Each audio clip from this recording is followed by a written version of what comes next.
All right, we back, y'all. Welcome to the Evergreen Podcast. The reason we call it Evergreen Podcast is because the things that we talk about always stay green. They're not stuck on any season, but they're just always green. And so we're here. We're excited, man. We got a special guest tonight. I am DM. This is my co-host, Dante. Yes, sir. Right there. Shout out, Dante. Co-host, Doug. What's up? What up, Doug? You good? I'm good, man. I'm ready. And Doug is about to introduce our special guest, our highly acclaimed guest. Yes, sir. Gonzalez Finest. Let's go, baby. Let's go, baby. What's happening? Man, he hails from Gonzales, Louisiana. Guntown. Facts. Went to East Assistant High School. Guntown. EA. Go Spartans. One of the most decorated football player in LSU history. Wow. Yeah. Wow. Two-time first-team All-American. Wow. Two-time first-team All-SEC defense. Crazy. All-SEC Defensive Player of the Year. Crazy. The Outland Trophy Award winner, which goes to the most dominant interior lineman. The Nagorski Award winner. Oh, come on, man. Come the on, Lott man. Award winner. Come on, man. The Come on. Lombardi Award winner. Yee. I can keep going on Keep and going. on. Keep going. And also, That's enough, though. No, it's not enough. No. And also was number 5 overall pick in the 2008 draft to the Yeah, Kansas man. City Chiefs. Yeah. Had a great NFL career for 8 years with the Absolutely. Chiefs and the 49ers. But the most importantly, and I mean this from the bottom of my heart, one of the most humblest human beings Absolutely. that I ever Yeah. been around and had the Always opportunity been. to play with. And it's our main man, Glenn Dorsey. Glenn, what's up, bro? Big Putt. What's up, big dog? What's up, man? How y'all doing, man? How y'all doing, We're doing man? good, man. Doing good, Y'all man. look good, man. Yeah, man. Yeah, man. Yeah, man, we're glad. Appreciate y'all having me on, man. Yes, sir. Yes, sir. We're Yeah, glad to have you, man. man. So, Yeah, man, I'm excited about it, man. I made me a little background in the back. I see that. Yeah. I see that. Go Tiger, baby. see Yeah. that. Go Yes, Tiger, Yeah, man, I'm man. excited, bro. I'm excited, man. I'd like to say thank y'all for having me on, man, and being able to share this space with y'all. So, you know, Yeah, man. Though, let's do it. we got a lot to talk about. We do, man. man. We do. And we got a lot of places to go. I don't know where y'all want to go first. Yeah. But I'm gonna take it back because since we talking about Gonzalez, you know what I'm saying? I'm from Gonzalez. You know what I'm saying? So I'm repping. Yes, sir. We repping in here, right? And go Spartans, right? We repping. Absolutely. So you know, tell us about the sports, man. We just talked about like some of the players they had. We were kind of reminiscing on some of the players on that team, man, and the people on that squad, man. Y'all had a killer squad, even right there at EA, man. You know what I'm saying? Oh yeah. And Well, EA runs deep for me anyway because I had a lot of family members playing that. So, absolutely. Yep. even when I was in elementary school, my dad used to come pick me up on Fridays to get my hair cut and get ready to tailgate for the game on Friday. Or I used to when I used to go visit my grandma, we used to walk to the games. She lived right around the corner from the stadium, so we used to walk to the games. Right. I used to go and watch Tim Delmore. I used to watch Jason Delmore. Tim and all his Jason, yeah, family. man, yeah, Even man. Coach Lee, who's there now, was playing then. Wow. JB Brown, all them. JB, yeah, I All forgot playing to there. talk about Tim. Man, listen. Yeah. Man. Yeah. So EA was always ingrained in me. Yeah, so man. it was a point to where I couldn't wait to get the opportunity to play for East Ascension. Right, You know what I mean? right. We used to walk to the games, and we used to have a little code, man. Somebody had to wait under the bleachers to catch us one of those little footballs, man. To catch, the The 2 bits, though? the 2 bits, They 4 go at bits, halftime. 6 bits $1 one, huh? Somebody had to be under the bleachers to catch up the football, Yeah, so bro. we could walk back to my grandma's house and play more football. Yes, sir. So EA it's always been a big deal for me, man, and I couldn't wait for my opportunity to get there and show what I can do. I feel like it was my turn. So EA definitely is in my blood. You know? Man, we was just talking about, man, JB and Corey and Tony Lewis and Coach Lee and Tim Delmore, man, like all them boys played together, bro. I remember I told them I was hurt, man, because I went to that game. Them boys lost right for the Dome, man. They're supposed to go to the Dome and lost to Neville that year. Neville. I said, but they had a team, man. They had a squad. I used to be at all them games, man. Yep. Did you early on, or maybe when you got to EA, when did it click that this thing may be like, you know what I'm saying? I know you wanted the ball. I know you knew you was a dog at a certain point, man. But like, when did it click for you that it's like, yo, like it's about to get That's real? a good question. That's a good question. I think first of all, I got there my freshman year. I was playing both ways, man. They had me playing everything. I was even keeping field goals. That's all right. That's all right. Wait. No, that's all right. That's all let go, boy. Wait a minute. You was not kicking field goals, Yeah, bro. believe it or not, I was kicking field goals. Man. I was kicking off. I got fired though. I will say that I did get fired, but I was pretty much playing all over the place, offense and defense also, and I was able to move up to junior varsity toward the end of the year of my freshman year. Oh, wow, right? dope. So then, come my sophomore year, I'm starting now, right? So I'm playing with Ed Queen. I'm playing with Elliot Gibbs. So I'm able to learn from them, really learn the ropes from Ed Queen. Ed Queen was a beast. Yeah. So he took me under his wing and said, look here, cuz, this is what you do. This is what you do, this, do that, do that. Yep. And I mean, I grew up playing football, so I knew that I always had confidence that I could play. Right. But I need to know how to play at each level. Each level you get, the harder it is. Like the more you gotta hone in on different skills. And sophomore year, man, I just knew if I just played hard, man, and I would have some type of success. I was starting, and they saw something in me to make me start as a sophomore. You know what I mean? So absolutely.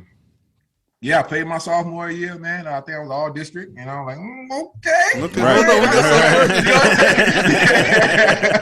You know what I'm saying? I'm like, all right, I can do a little something. Yep. And it's funny because after my sophomore year, they took me to this O-line, D-line camp down in Thibodeau. That they have a great camp, outstanding camp. That's probably one of the best camps I've ever been to. And just learning from my technique side. So I was able to go to that camp after my 10th grade year and impress. Yeah. I got to work with Pete. I don't know if you know Pete Jenkins, the D-line absolutely. coach. Yes. Oh, man. Yeah. Let that guy, man. One of the best coaches out there, man. For real, though, man. I was able to work with him. And ironically, I was able to work with Coach Carl Dunbar, too, who ended up being my D-line coach at LSU. Wow. Yep. You know what I mean? So that kind of gave me a little notoriety because they was able to put two and two together. Okay, we see him, what he doing at this camp. Right. But we also see him on film. On Friday night, right. That's important. You know what I'm saying? So they was able to put the two and two together and jump on me early. Yep. And actually, I got my first scholarship offer from Oklahoma State and Les Miles with Coach Dunbar. Wow, okay. Yep. And then Alabama was my next offer. All this is like my 11th grade year. Yeah. It's booming. You're really rolling. Because you remember, I committed to LSU as a junior. Yeah. Wow. I didn't take no visits. On junior day, I said, look, man, this is where I want to be. Right. Because, a lot of people enjoyed the recruiting process. I didn't really like it, man, because like they just wouldn't take no for an answer. Like it was just like it was kind of don't get me wrong. I'm thankful and blessed that I was highly sought after like that, but at a certain point, I was like, I mean, enough is enough. Like, I'm trying to chill, man. Yeah. I'm tired of playing this game with the coaches. Man, you know what I'm saying? Like, man, like kind of just fall back a little bit and let me really enjoy being where I'm at. You know what I mean? Right. So I ended the process.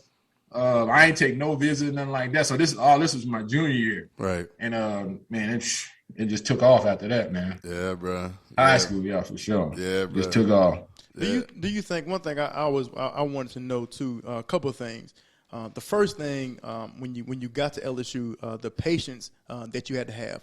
Obviously, you played a lot as a freshman and you played a lot as a sophomore, but your first year actually starting was your junior year in 2006, Bo Pelini's second year. And to talk about the patience that you had from your freshman and sophomore year, because when everybody stepped foot on campus, we all think we need to be on the field starting. That's how every college player operate. We need to be starting right now. So my first question is, talk to you about the patience that you had, and where did you get that patience from?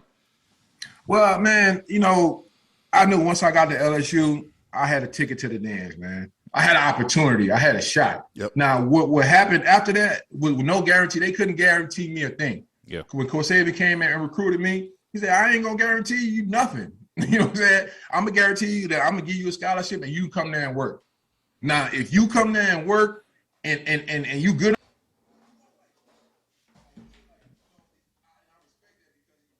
he let me know up front, like, it's not like he got the fairy tale out of my head immediately and let you know what I mean? Like, it's time to work. So then when I got there, granted, I'm playing behind Kyle Williams. All-American. All-American Kyle Williams. And we had Claude Roden come in from JUCO. Freak. Yeah. Yeah. You know what I mean? So I was like, man, look, I ended up starting 2 games my freshman year, and I was basically the third man. I was third man when Kyle or Claude got tired. Right. I would come in. When Kyle never got tired, so when Claude needed a breather, they would put me in. Man, it's a funny story, Barry. I remember because I think I started maybe 1 or 2 games, and I was supposed to start another game that year. But so you know how we game day, right? Yeah. We have meetings in the morning, then we'll eat lunch or whatever. Then we go and take a nap. We're going to take the nap. After the nap, we do a walkthrough. Remember, we put our white shirt on with our purple shorts, and we do a walkthrough. We was doing a walkthrough in an indoor facility. I remember the sleeves came down to our elbows. Yeah, exactly. Way too big, right? You don't like that too much, though. Back then, that's what it was, though. And we had just woke up from a nap, man. So we doing a walkthrough, man. And I yawned, man. Not even knowing, like I yawned, bro. And Coach Saban went crazy, man. Benched me. I was supposed to start that game. He benched me. Benched me, man. Like, 'cause you're young. Crushed me, bro. Crushed me, dog. Like, I'm already telling you, I'm starting this game. I'm telling my mom, I'm starting this game. I'm telling my cousin, I'm ready. I'm starting this game, man. Crushed me because I yawned, bro. Crushed me, dog. And so like he did it, he cussing me out, spitting in my face, cussing me out. This bull crap. This ain't East Central High. That was his favorite thing. This ain't East Central High School no more. Man, they been chewing me out. So I'm just looking around. I'm looking at big Marcus Spears, looking at Melvin Oliver, trying to making eye contact with them because I hope they feel my pain. Everybody looking like. You know what I'm saying? You want somebody to like feel you, man. Right. Feel me, man. Nah, bro. I'll never forget that, man. But that was just a funny story that I remember with Coach Saban, man. But man, like I said, I wasn't guaranteed nothing, man. I approach life like that, man. Like it's all about what I do and the work I put in, man. Over time, I feel like things that happen your way, you just got to grind it out, man. That's my approach. I know I had 4 years to, make something happen to change the projection of my life or the people around me. Absolutely, So it really wasn't hard, man. I just wanted to work. I know if I went in there and worked, first of all, I earn the respect of my teammates. Mm-hmm. Because you walk into a room with Marcus Spears and Kyle Williams and them guys, they sizing you, as in any room, they sizing you up. Right. They already seen, okay, so you the 4A defense MVP from East Central. All right, blah, blah, blah. You know what I'm saying? So they watch you getting that extra look. They looking at you, you know what I mean? And so for them, I think they saw that I was willing to work. I wasn't coming, being a distraction, man. I came in humble and just ready to really work and earn my respect. You know what I mean? I think they noticed that right away. So Kyle took me under his wing as like my mentor, man. Me and Kyle was roommates on the road. That's dope. Kyle would read the Bible with me, bro. That's dope, man. Like the night before game, man. It was that serious. You know what I mean? So like I said, the circling back on your point, man, I like I said, nothing guaranteed, man. I approach my life like that. Just put in the work, and sometimes the right place, right time. Sometimes you just really, really got to get it out the mud. Right. Just fight. So that's just what it is. Yep. Yeah, man. Just circle back to high school, man. Like, you also powerlifted, right? You were powerlifting in high school, right? Jeez, I ain't know that. So I did. And if I'm not mistaken, you state champion in powerlifting as well, right? Yeah. So, man, stop being so humble, bro. Hey, bro, you should have said I don't know how to be no other way, man. You gotta tell me that, bro. Let me know about that. He was real uncomfortable when I was saying the awards and stuff. Yeah, no, I saw his face. Yeah, I saw him. I get it. I understand. He's like, that's good, though. Come on, bro. You gotta stop. That's enough. That's enough, man. Stop saying wake up every day and earn it, man. Yeah, man. So how do you feel that that being in multiple sports helped you for your main sport being on, because a lot of kids nowadays that they want to be specialized at the age of 8, you know, start being the only sport that you're ever gonna do. You know, from that age all the way up until the time you, you know, if you blessed enough, make it to 30, and you still participating in that sport.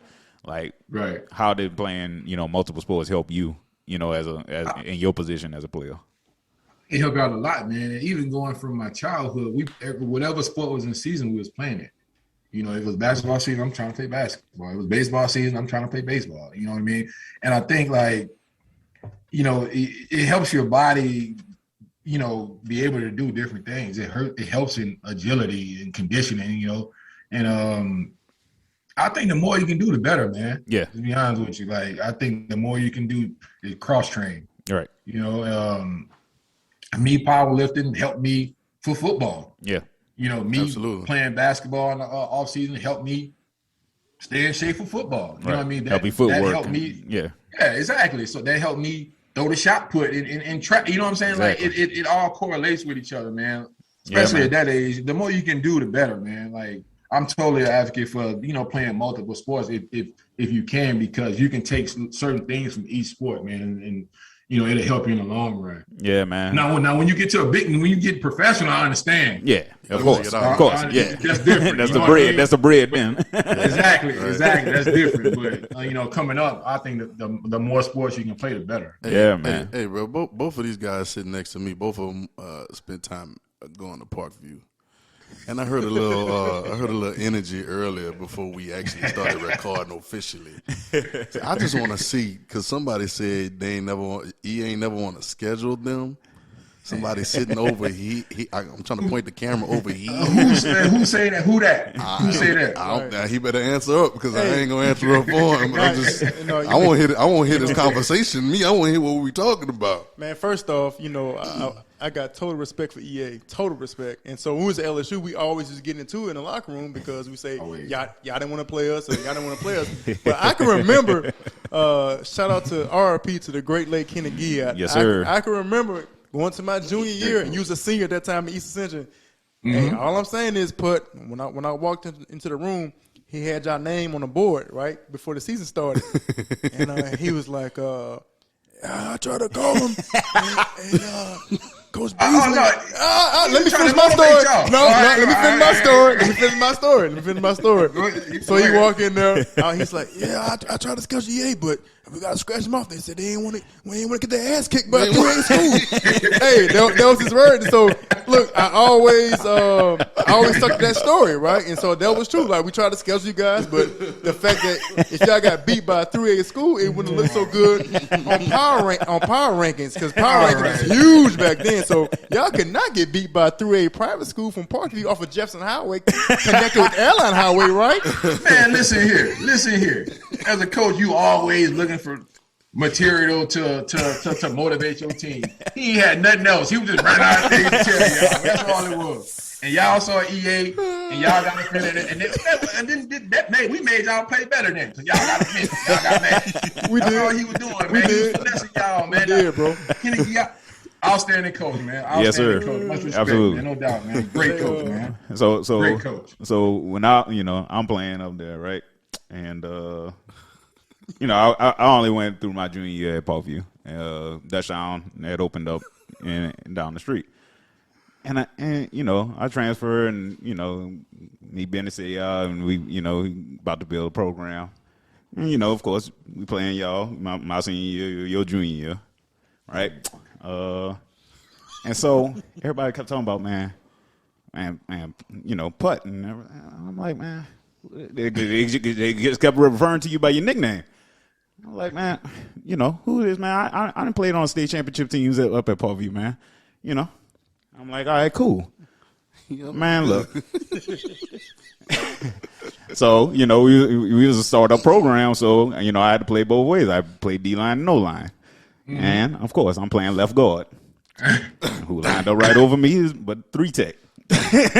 No, get out of here. Glenn Dorsey, right? Dang.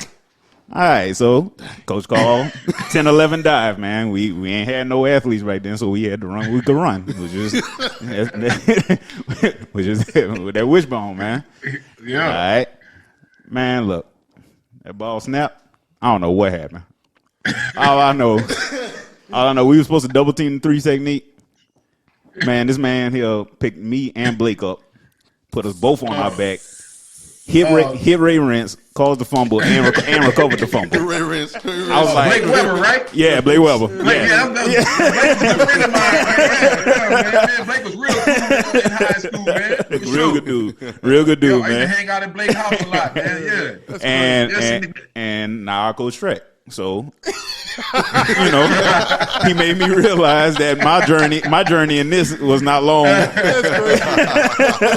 mean, in y'all defense though, man, y'all just starting up, man. Like y'all, I feel like y'all was fresh, man. Y'all ain't had the opportunity to really gel together. And, man.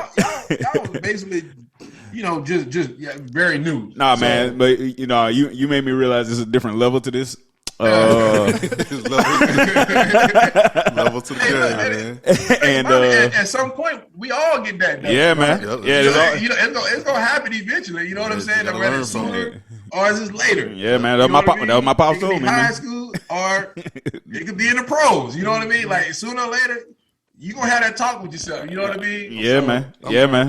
My pops told me, man. He was like, man, there's always a bigger dog in the yard, and you met him today. He said you met him today. Hey, I want to ask one quick question, and then you can answer it quick. The nickname Putt. Yeah. Give me where it come from. Just because all I knew was Putt. You know what I'm saying? My grandma gave me that name. I'll give a little feedback. My grandma gave it to me, man. I think I think I was just a baby, and I would. It's something about a putt golf commercial that would make me actually want to get up and like walk or crawl, like something like that. You know what I mean? Yeah, there's always something like that. Come on, right? my little putt. Yeah. And it just stuck with me. It just stuck with me. Yep, It just grew with me, and that's what everybody called me, from friends to coaches to teachers and all that. Everybody, right? Yeah, that's what's up. Yeah. I want to go back to the LSU days, and one thing, especially if young athletes listen to this, and just people in general in life, going back to your college days. Obviously, you was a first-team All-American your junior year, preseason first-team All-American going to your senior year. One thing I always wanted to ask, even when I was playing with you, but never did, how did you stay grounded and stay committed and disciplined to what you were doing, and not let all the outside noise affect you? Because look, you were getting a lot of hype. Glenn, you were the first time I seen like a D lineman up for the Heisman Trophy. I can remember the Sports Illustrated article with you. I think it was you eating a cake. I remember that. The magazine covers with Athline and all that. One thing I always respected, I said, in our mind, we never really discussed that in the locker room. We never did. But in our minds, like, how is this boy still in the game in the fourth quarter and not getting subbed out at all? How is he still rocking in the fourth quarter, rapping Soulja Slim with Tyson? Straight up. And so, I always respected that, and I think a lot of young athletes need to know this, because a lot of times they want the instant gratification. But you were here getting all the awards, projected, top 5 draft pick. How did you keep that discipline and keep that hunger that a lot of people don't have when they think they reach a certain level of success? Right. Well, I mean, I think, first of all, I took so much pride in playing at home. LSU is basically, at home for me. I'm from the Valley. So, right. I knew everybody was watching. I knew my grandma was at home watching. I knew, you know what I mean? Like, I knew my whole family was watching. And, it wasn't hard to stay grounded, man, because I know what had got me to that point. You know what I mean? I knew that me working hard and and staying humble got me to that point. Yep. And I was scared to let anything affect me, man, and which can be good and bad. Yeah. The longer you stay in the sport, you zone in so much to a lot of other stuff start passing you by because you so zoned in. You know what I mean? So sacrifice, man. Yeah. Right. So I was just laser focused, man. I said I got another year, man. And a lot come with that. You mentioned, I chose to come back to school. Mm-hmm. I put my name in for my junior year, and I got a draft grade from 18 to 25. You know what I mean? In the first round. Yeah. And I prayed, man, and that was really, that was really a pivotal moment for me because I really put it on the line. Yeah, that's true. To come back. So no guarantees. knowing what I had at stake, I knew I could not slip. Yep. I knew I could not slip. Yeah, bro. I know, and to take it to another point, I knew I had to uphold what Marcus Spears did there. I knew I had to uphold what Kyle Williams did there. It was pride in wanting to keep the tradition going, man. Yep. And that's important, man, because when you see these guys, like I said, I keep mentioning Kyle Williams because Kyle was just a Neanderthal. Like he was like that guy to me. You know what I mean? And he respected me. So it meant a lot to me. Yeah. You know what I mean? So I felt that I needed to show Drake Nevis, Al Woods. I need to show them the standard. I need to show them the legacy that, what comes with playing what we're doing, man. We work hard all off season, the 4-quarter program. Yeah. I'm ready to see a show. I'm ready to, show that it works. I'm ready for it to pay off. Yeah. But I knew what had got me there, and I knew what I had at stake, man, and I could not slip. I could not slip. Now, nobody's perfect. I did things here and there, but I knew at the bare minimum, man, put my head down and keep working, man. Yep. And fortunately, it worked out for me. Absolutely. I played through a lot of injuries my senior year, and it was times where I was scared. Yeah. Scared, to like, dang, did I do the right thing? Right. Should I win last year? Right. Yeah, exactly. But I knew I had to made a decision already. So I gotta live with it. Wasn't no need to feeling sorry. It wasn't no need to going back and forth doing the mental gymnastics in my head. But I'm human. Yep. We all human. Yeah. You know what I mean? But I knew at the bare minimum I made that choice. Right. So I gotta live with that, and I gotta make it work. And then that's what was my mindset, man. Yep. Yeah, and Derek has mentioned this in the past, like, especially, y'all made similar decisions. Like Doug came back his senior year, you came back your senior year. Right.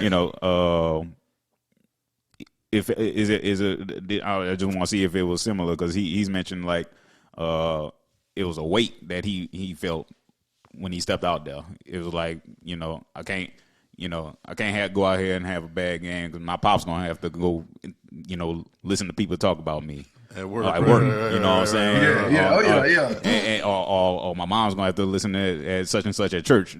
Yeah, right. And so I just want to know if that's a similar thing that a similar way that you felt like. Yeah, absolutely. Yeah. And Derek, being from the area, everybody's watching. Everybody watching.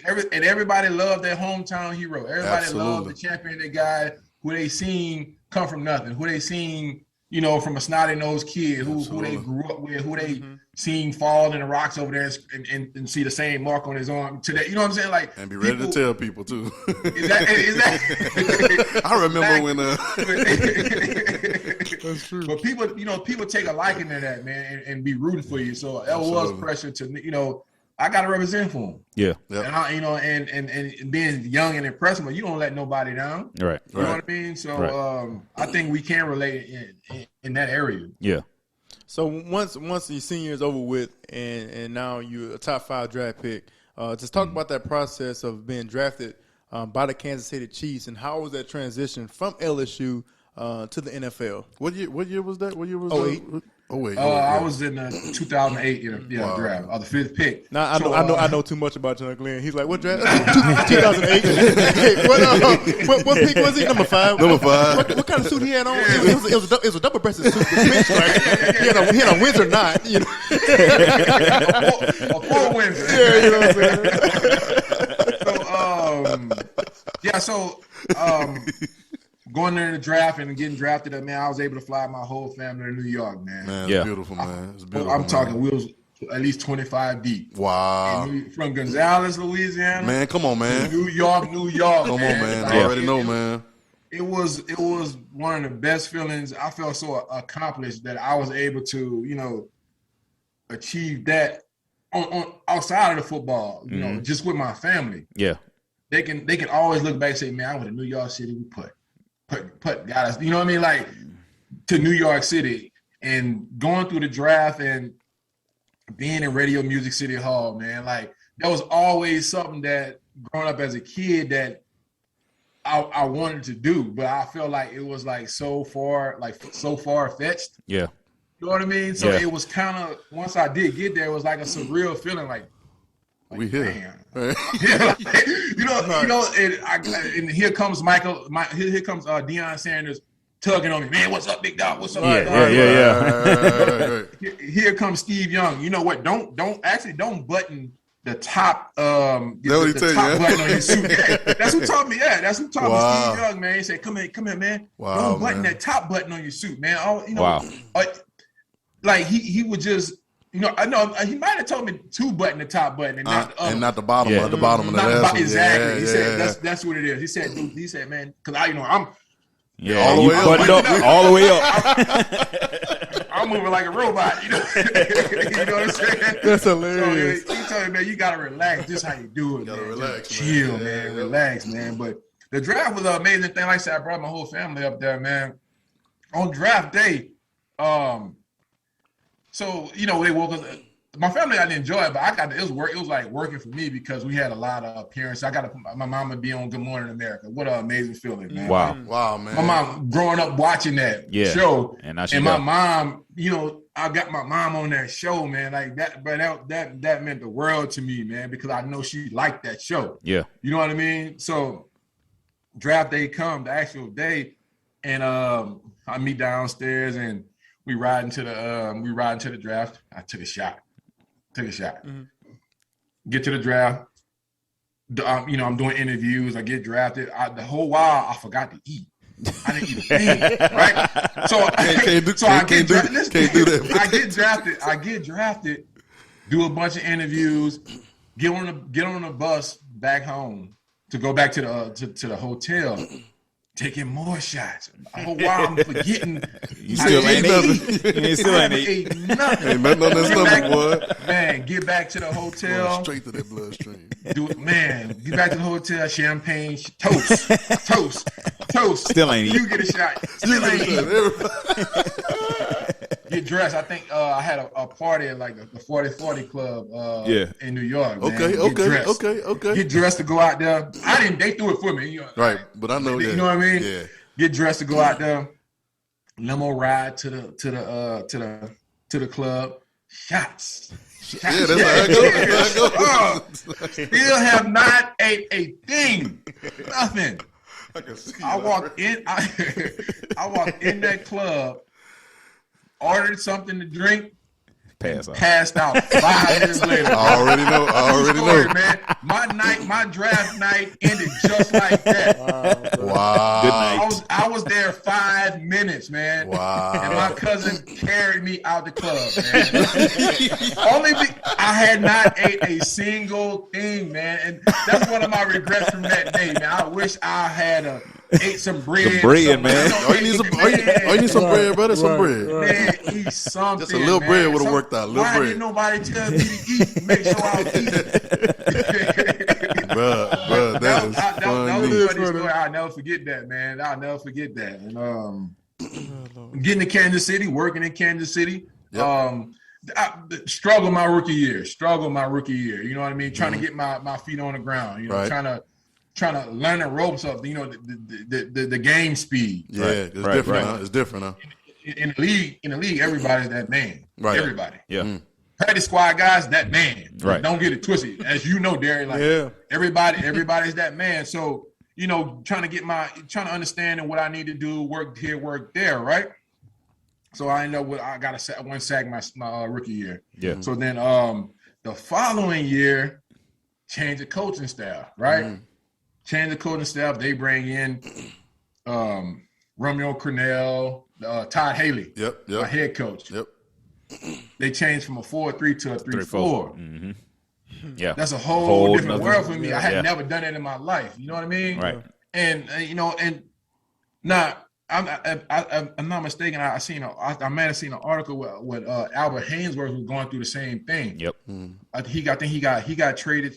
He signed free agent somewhere, and they changed the defense up, and he was able to be like, no, I ain't doing that. I'm not playing 3-4. I'll play 4-3. I didn't have no leverage to do that. I'm a young pup. I did not have no leverage to, you know what I mean? But in my mind, I'm like, hey man, like I ain't, you know, I'm just getting to understand it. You know what I mean? Right. And now I got to go out and play head up on the tackle. I've never lined up on the tackle in my life. Right. You know what I mean? So it was just it was an adjustment for me. It was a new journey at that point to me. Yeah. You know what I mean? Because I couldn't say no, I ain't doing it. You know what I mean? But that's not the type of person I am anyway. Right. I'm willing to work. You know what I mean? Really to work at, you know, whatever's in front of me, man, and take it as a challenge. So I got the plan 3-4. I turned from a 4-3 tackle to a 3-4 head up defensive end. You know what I mean? So you know, that's just what it is. And you know, and I think a lot of people, you know, were saying, you know, why he ain't doing it? They wasn't used to seeing me in that role. Yeah. You know what I mean? So I had to, it was almost like, well, dang, I'm just learning how to, you know, catch and get my feet right on my 4-3. Right. Now I'm in my 3-4. Now I got to pick a side now. You know what I mean? I'm like, I got to pick a side. I at the bare minimum, I got to be at a 2-gap. Yeah. That's the base defense. You know what I'm saying? Yeah. Yep. So it was like, it's a big whirlwind of, you know, here, there, you know what I mean? Like, right. Man, here, there, you know what I mean? So I ended up falling in love with 2-gapping. Yeah. Like, I you know, I've always had big legs, so my base, you know what I mean? My center of gravity was always good. Right. So I fell in love with 2-gapping. Yeah. You know, I really didn't have a choice at that point. I couldn't rebel. Yeah, you could do it. I couldn't rebel. Right. That's true. Right. You know what I mean? Right. So I told myself, look, man, this is my new journey. This is my new obstacle. So granted, people on the outside wasn't used to seeing me in that position. Yeah. You know what I mean? That was basically the exact opposite from what I was used to doing in college. Attack. Right. Well, now I'm. What you saying? What's your view on, you know, scheme meeting a player? You know what I'm saying? You know, even though these are professional coaches, they're gonna do what they do, right? Right. You know, what's your view on scheme meeting the players that you have versus making the players that you have, you know, play their scheme fitting the scheme? Right. Well, I don't like it. Right. I did. I'll say I did like it. You did your job, right? I didn't like it. You know what I mean? Right. But you know, in the grand scheme of things, you know, coaches got to make big decisions, man. They can't just hone in on one player. This is true. Exactly. They for sure not gonna hone in on a rookie. Right. You know what I'm saying? Right. They are building towards the future. Yeah.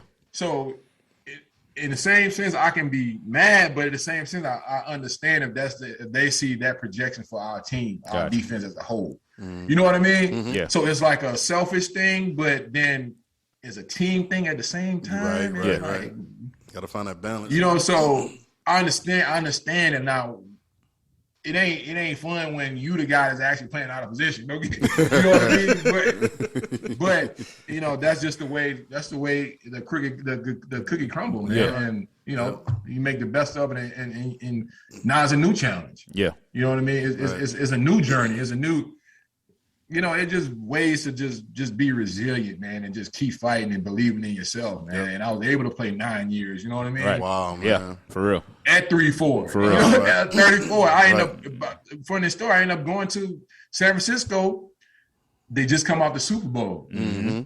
That's when the lights went out in New Orleans. Yeah, in New Orleans. Yep. Remember that. So they'll just come off the Super Bowl. They had just lost. They started nose tackle Isaac Sapanoa, beast. He just left in free agency. So they you know, I was down in Pensacola. I had hurt my calf or something like that. I was training in Pensacola.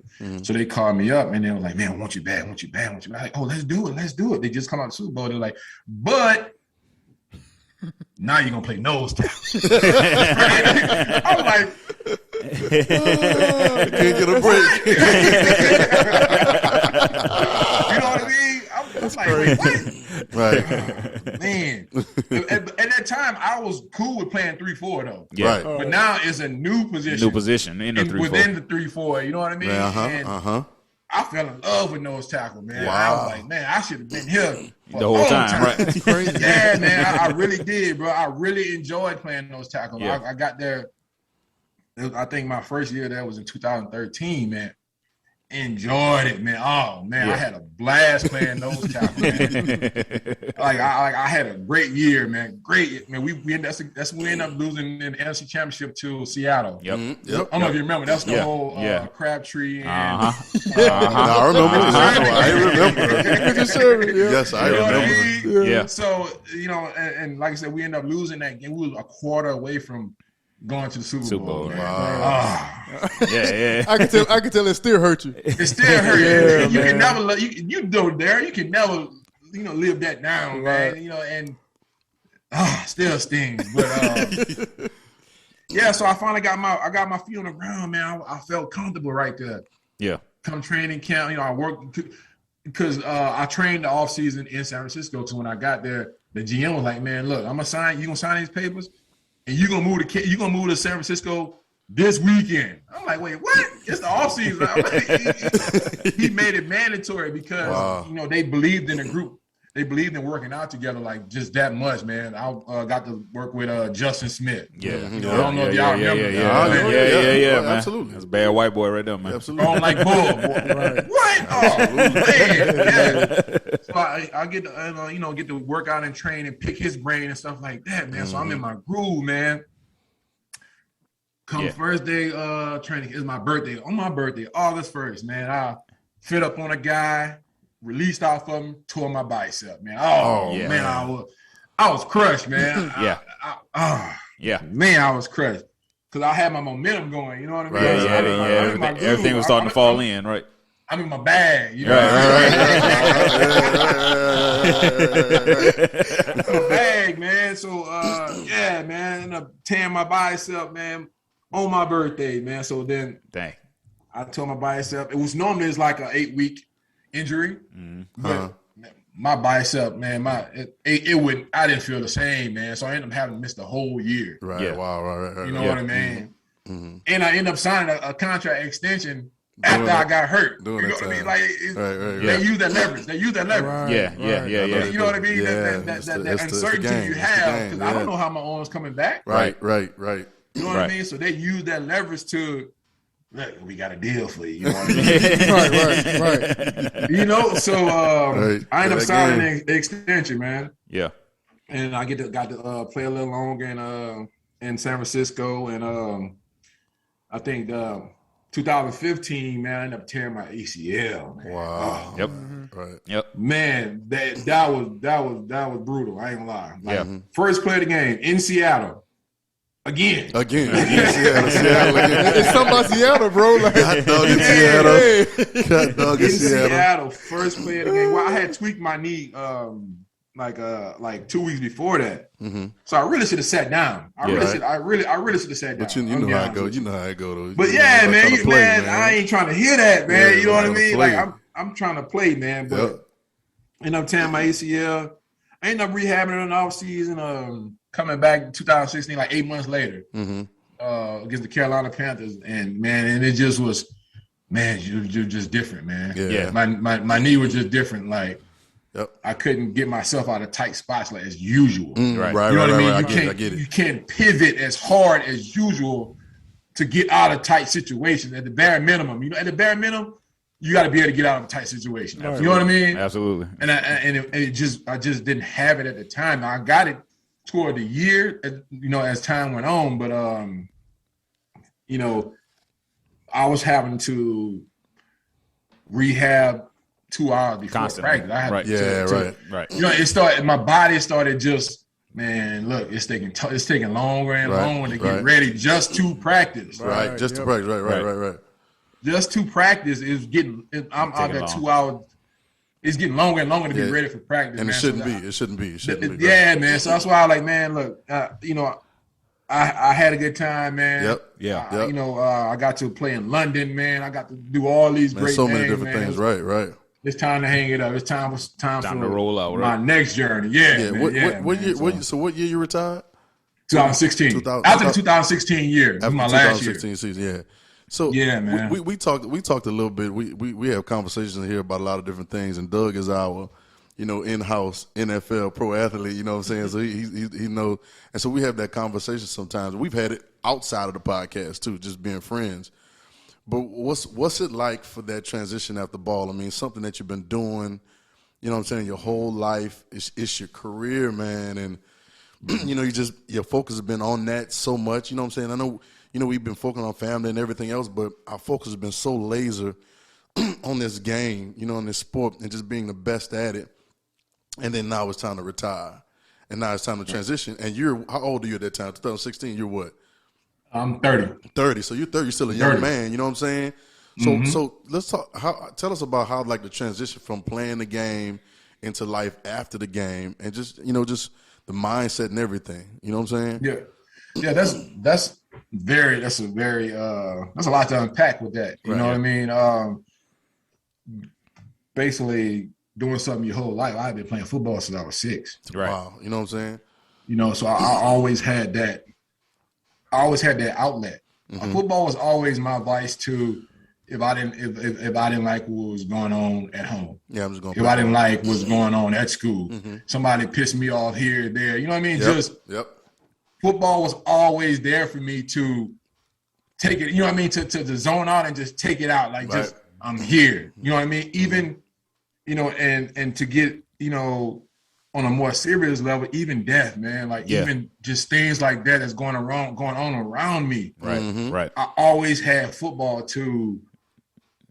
Kind of get my mind to the next thing. To the next thing. You know what I mean? So, what happened, I retired in 2016, but I also met my wife, man. Oh, my wife. Good time. Boy, I love that girl. Good timing. You know what I mean? So, good timing, man. Good timing. I had that help. I had her to help, bring me back. We say back into society, but right. You know what I mean? Like to help guide me to life things. Yeah. You know what I mean? Like being, just learning how to, do your taxes. I mean, just simple stuff. Yeah, right. Yeah, man. Football is great to be laser focused, but there's a lot of things going on around you that, everybody else is getting that you're not getting. Come on, Doug said it to us on what I mean? Yeah, he said it to us recently, man. Come on. So many life skills, man. It's a very real thing, man. It's a very real thing. And I'm thankful I had my wife too. Wait, you met her? Got married. You met her the year you retired? No. I met her in 2014. Okay, but it's 2 years. Good time. Right. Yeah. We was dating for 2 years. We got married. We got engaged 2000 when I was 30. Yeah. Then we got married when I was 30. You know what I mean? Right. So I had her to help me bridge that gap, man. Yeah, man. Because when you're done, man, I'm not really realizing when you're doing it, you're not really realizing that you got that you so laser focused to everything around you is moving, and you're using football as a vice at the same time. So when I retired, all this old stuff started coming back to me, man. Yeah. I started having dreams about my grandma who passed in 2008. Wow. You know what I mean? I started being like moody. I started being, I'm like, I just didn't have nothing to like grab on to that resemblance myself outside of football. You know what I mean? Because for the longest I've been Putt. Yeah. I've been Glenn Dorsey from LSU. Yep. You know what I mean? Yep. NFL player. So it's like, who am I now? Who am I? Yeah. Right. You know what I mean? Like, I know I like to work hard. I know I got good morals. I know I got, but what do I actually like outside of this? You know what I'm saying? Right. What do I like? What do I like to do outside of this, man? And I went to therapy, man. I went to therapy. I'm a strong believer in going to therapy. Absolutely. Yep. If you get the opportunity, man, talk to a therapist, bro, right? Because it was hard. I ain't gonna lie, man. It was hard, bro. Like I really was like, man, what do I like to do? Right. What's next for me? You know what I mean? So, like I said, I'm thankful I got my wife, man, and had a son. You know what I mean? So that's my new game. Yeah, right. You know what I mean? That's my most important game. Right. Absolutely. You know what I mean? Absolutely. So, you know, and I'm thankful I was able to be an opportunity to where I can lay a solid foundation, you know, financially. Yep. You know, Absolutely. I was able to come into my marriage, you know, with no, you know, kids already. Not say nothing wrong with that. You know what I mean? But I understand. We all understand. I was able, Right. Yeah. You know what I mean? It helps you build up. Yep. Yeah. You know what I mean? And a lot of that, what football has taught me about a solid foundation.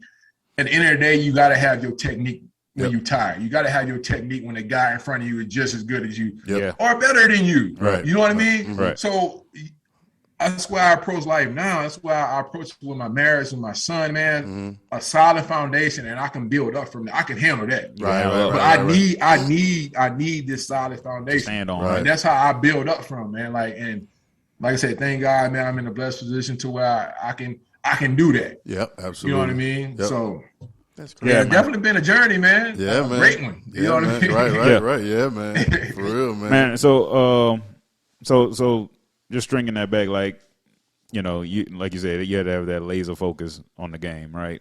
To be as great as you were at it, right? You had to have that laser focus on it.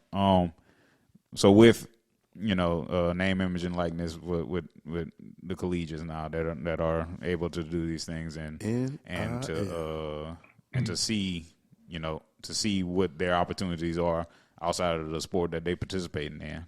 Do you think that'll be, you know, a way that these players can start connecting with these business people or connecting with, you know, these in fashion and music and other parts of life, other parts of life?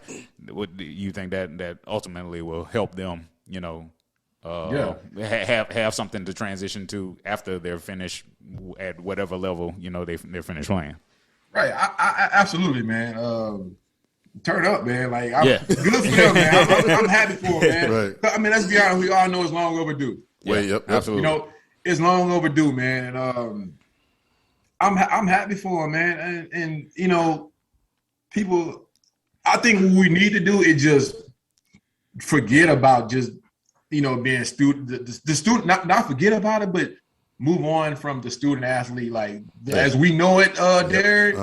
That's done. I think this is. People need to embrace the new. Yeah, man. Just like in football back in the day, they didn't wear face masks. They wore leather helmets. You know what I'm saying?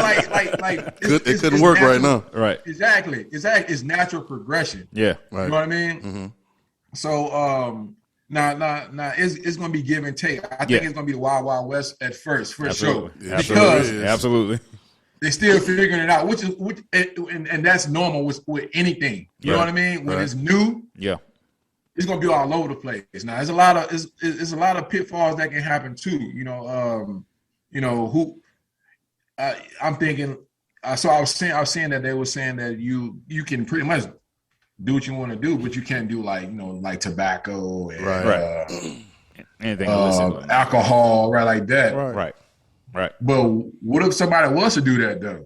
Yeah. What if they actually sent out the tweet or sent out the IG? What happens? Like, who penalize them? Ended for the game, or they, you know, like how, like you about to take a check, like you want a percentage of it? Like is that like you taking some of my money now? Like, and then who's gonna do it? Right now, like I said, I'm happy for him, bro. Yeah. I was just talking with Tyson Jackson. About it, man. We both like, man, look, you think you got a few more plays? I'm like, man, hey, bro. Look, man, if Raul Burger, Hey, bro. Listen, bro. I asked Doug, man, boy, when you was in school, when you was at LSU, boy, if NIL would have released them, boy, it would have been some trouble in the city, boy. Listen here, I would have been, if Raul told me I'd give you $1 and say you eat a Raul's burger that's about this big with 5 pounds of fries before every game, and this how you got to be an All-American. I'm right now. You know what I mean? This is it. You know what I mean? But like I said, I'm happy for him, man. It's gonna give them a lot of opportunities, and you know, and honestly, it's really not changing too much of the outlook on college sports anyway, because why be honest, why, like, if you think about it, why do teams need these outlandish lavish facilities? Right. You know what I mean? Like I feel like they all doing it in some type of way anyway. Right. And they're trying to make it legal, a legal way or whatever. Right. Yeah. So it's like I say that because I've seen some people were saying that maybe it gonna give schools unfair advantages, the big schools, and they already doing that. I think it's opposite of that to me. It's not changing nothing. They're already doing that. The same reason LSU need sleeping pods and you know what I'm saying? Need real leather. You know what I mean? Like it just. Oh, that's funny. It's already being done, it's bro. Done, right. You know what I mean? So I think anything that's new is gonna shock people. Yeah. Right. And to bring it back to the point, what you saying, man, if this guy needing to know, finances earlier, right, they can help him. Right. Before they get their real bag, right. That conversation can happen sooner. Yeah. Than, even in my case, even with my first financial advisors, I had to end up having to go to court with them. Yeah. Mm-hmm. Right. You know what I mean? So that can be an upside. That can be an upside. It can speed up that process. Right. That's true. Yeah. Well, you can think different. Like you think about it different. Your mind's more open to more things too. And that's the thing. Like I always Glenn. That's one of the things that really pisses me off about just college football in general. They sell the dream about you going to the NFL, you're gonna play for a long time. Which when you notice when you get there, it's like that's all you see. And if you have one minute of success, you're guaranteed to go to the league. But what happens when you don't? And they say they want to do all these things, they want to prepare you. But like you said earlier, that you're so laser focused on football that when you leave college, you are 4 years behind everybody else in college. As far as how to write a check, what's the credit score? Boy, my credit score was so low when I got to San Diego. Look. I don't even know. My credit score was so low. I ain't know. But they just gave you a credit score, but they didn't teach you about credit. Here's your credit score. How do I do that? So, what would you tell a freshman right now at LSU? Forget work hard. Forget working your technique. Forget make sure you get strong, get faster, be on time. Forget all that. What would you tell him right now? The biggest thing he needs to learn and develop outside of football, or basketball, baseball, whatever. I think first of all, he need to understand the position he's in. Mm-hmm. Like I said, yes, he's a student athlete, but the game has changed. But the game has changed now. Yeah. He has to think of himself as a business now. Yeah. Plain and simple. Yeah. Plain and simple. He everybody they're businessmen now. Yeah. Like that's just what it is. So, and like I said, man, I am happy that they're able to do this, man. But I just, the thing I worry about is the maturity level of the players to be able to handle it. Uh-huh. Yeah. Because honestly, I joked about the Raul burger and all that. Yeah. I don't know how I would have handled it. Man, right. I don't know. Come on, you a teenager with $1 million deal. Man, listen, you give a 40-year-old man $1 million, he gonna do something wild. It don't matter. It doesn't matter, bro. So I worry about the maturity level of the guys, being put in that position, and hopefully that I see they can get agents. You know what I mean? They can get agents. They can get agents, yeah. The parents can have more hands on to them. Right. So who, like you said, you had a bad bad experience with a financial advisor, like. Mm-hmm. Like who has anyone ever, like before you did it, like did anybody ever talk to you about how do you go about picking a financial advisor? You know what I'm saying? Not to an extent, man. Not to an extent. I went with a guy who my teammates went with. You know what I'm saying? Like I feel like word of he mouth. was good enough for this guy. I know this guy. This guy's a stand-up guy. I know, he's thorough. Right. He's good enough for him. Right. Right. Now I'm not bragging. Obviously, that was the wrong thing to do. The wrong mindset to have. You know what I mean? Right. It's my story. You know what I mean? It happened. You know what I mean? So I have to embrace that, good or bad. It happened. Right. You know what I mean? So, maybe other people are sitting down and know the right questions to ask and stuff like that. You know what I mean? Mm-hmm. But like I said, that's what happened with me. Like I had my guy had a history with a lot of my teammates, and like, they ain't complaining, they doing all right. I'm gonna go with I mean? Yeah. But you know, but you know, a lot of them do that though. Yeah. That's a big part of the game. That's a big part of the game. It's already set up to where people getting the handoff. Yeah. Right. And I talk with Tyson about this all the time. That's a big deal too, because as soon as you're drafted, it's a swarm of them. Yeah. That's what I'm saying. I bet. It's a swarm waiting on you, man. And if you're not, see, what people don't realize when you getting drafted like that, you're still young. Yeah. Even though we were playing ball, physically, our body put us in adult situations. Physically, right. But mentally, we were still adolescents, bro. Like, man, you know what I mean? Like, we were still kids.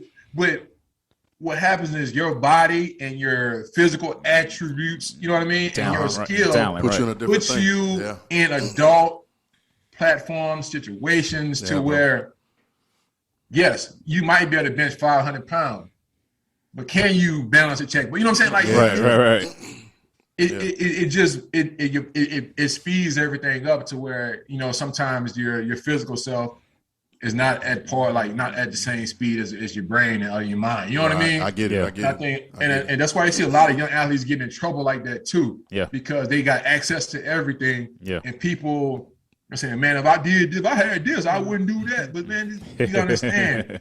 Yes, this guy's 6'5" and got a 45-inch vertical, you know what I mean? And getting 20 sacks a year, but he's still his age, man. He's still a 21-year-old rookie, man. Right. Yeah. Man, 21 is young, man. People forget that part about it. That's a big part about it, man. You have to mature. The maturation process, it takes time. Yeah. Right. You know what I mean? So you gotta, and the society don't really abide you that time when you're in that position. Yep. So they want you to have it figured out immediately. You know what I mean? Yeah. Does the league help? I mean, I talked to Doug about it. Doug then you know, and then talked about the rookie symposium before. But he said it wouldn't really know. He started laughing too. No value for him. Like what in your view? Like, could the league do better as far as guiding these young men as they come in? You know. Yeah, be honest with you though.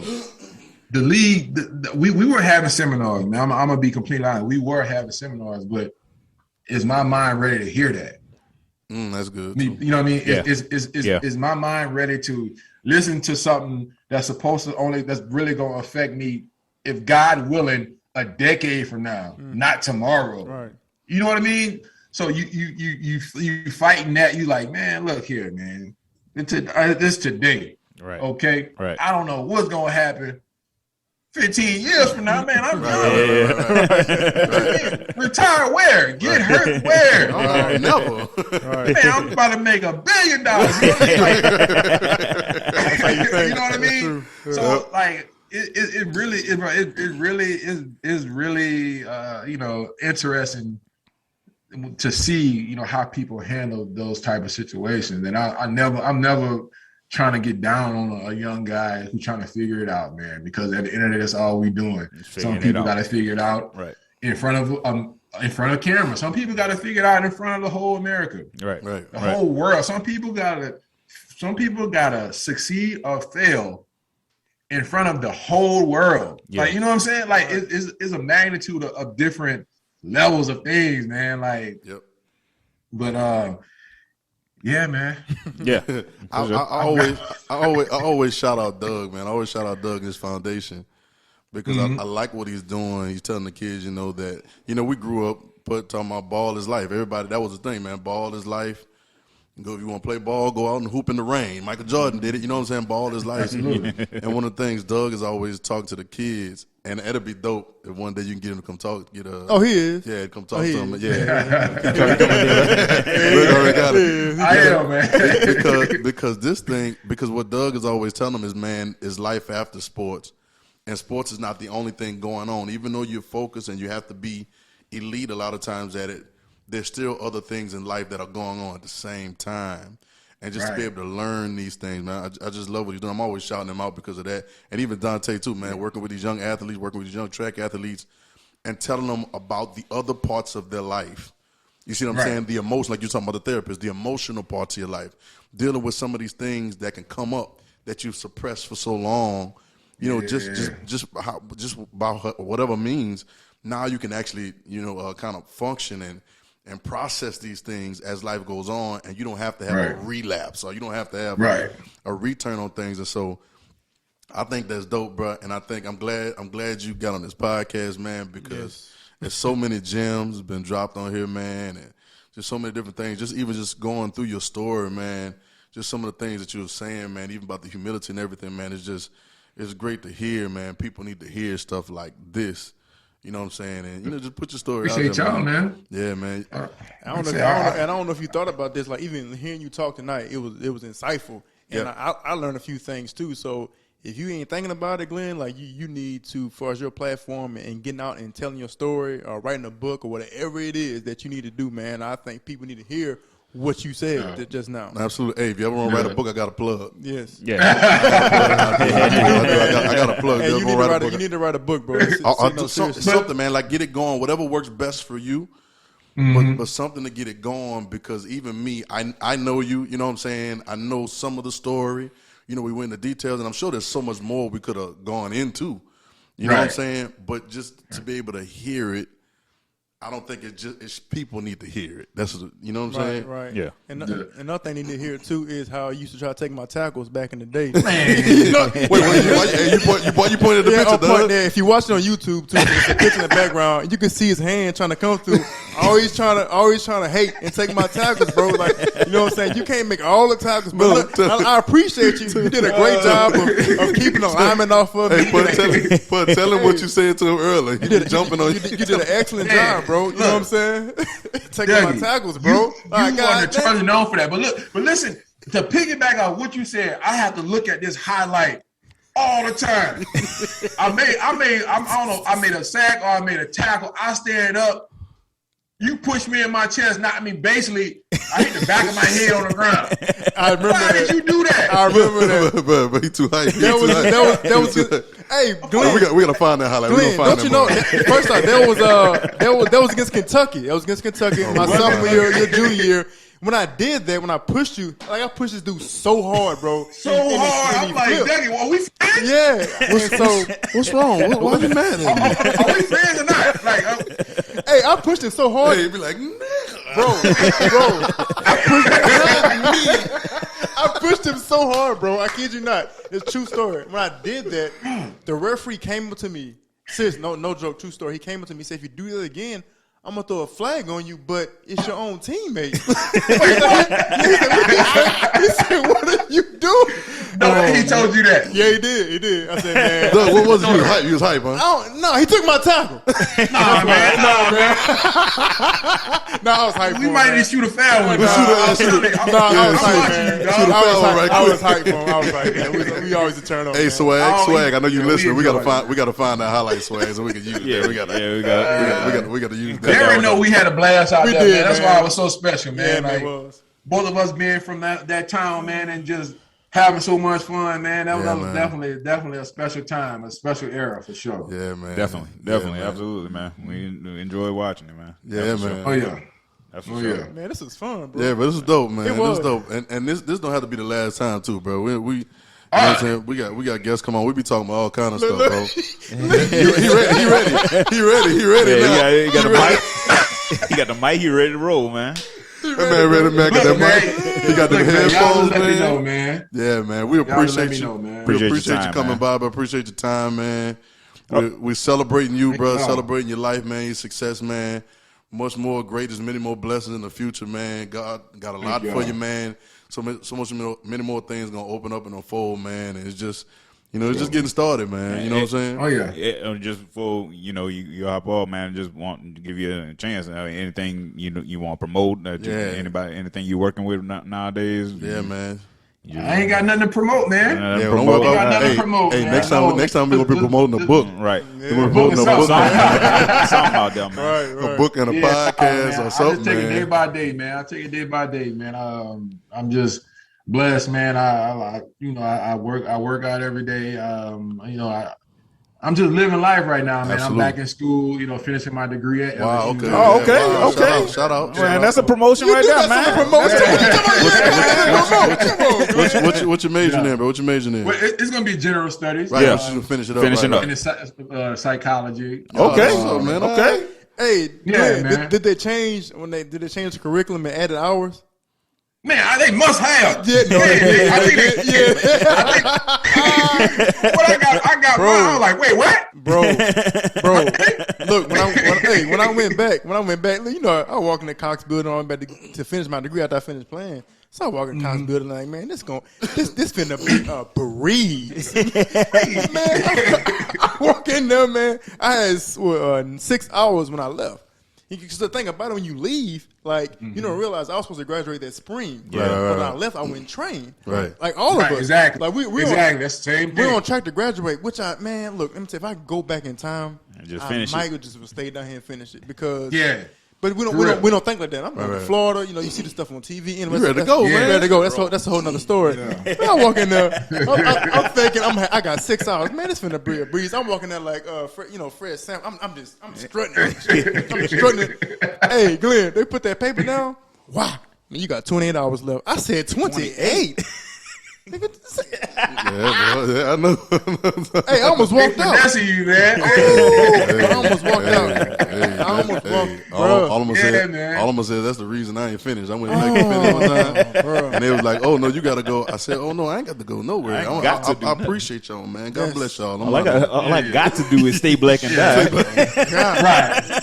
It's important to me, though. It's important to me. Absolutely, man. Absolutely. And I can show my son that I went back and Yep. finished Absolutely. what I started, too. You know that what I mean? example in So front it's of like him, thinking man. ahead, too. Yep. They watching everything. You know what I'm saying?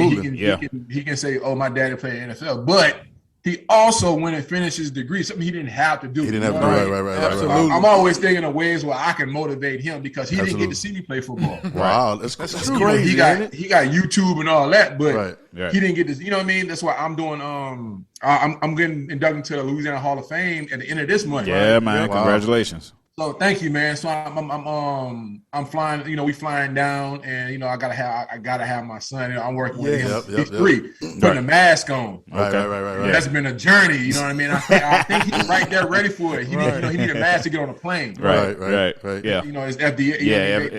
FAA. So, That's crazy. yeah, man. So I think I'm just looking for ways to inspire him too. You know, when he get of age and can see, I ain't just talking crazy. I actually did that. Yeah, You know what I mean? absolutely. So I think that's important. You know? Very important. Man, when is that, man? What's the date on your induction? I think it's August 27th. Okay. If I'm not mistaken. Yeah. I want to tell you, August 1st, you got a good birthday. It's my dad's birthday, man. Oh, yeah. August 1st, Hey, man, it's also got some great ones born on that day. it's man. also my brother and his wife just had their baby sure did, on the just had same a day baby, on August 1st, man. That's August my 1st. first Yeah, niece, man. man. Oh, yeah. My first niece, man. Yeah, So man. Some great yeah, ones, man. Big Leo energy. yes, sir. Yes, sir. Appreciate you, This is up, man. Appreciate you, man. I'm proud of you, man. I always respected you. Yep. Not just as a player, but as a person.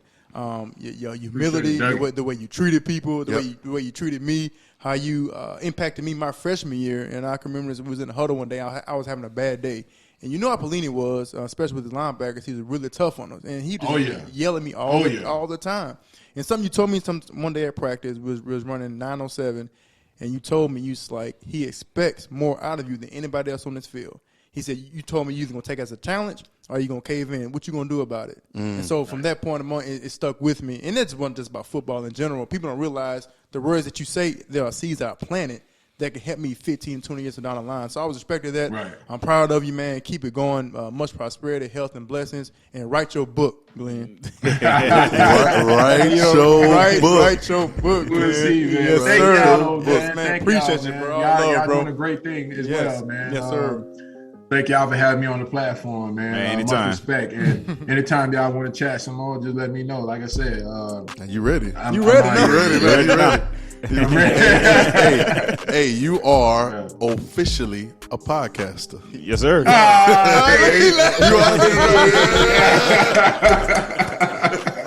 For sure, man. Thank y'all so much, man. Man, we appreciate it, Enjoy man. it. We appreciate it. This has been the Evergreen Podcast.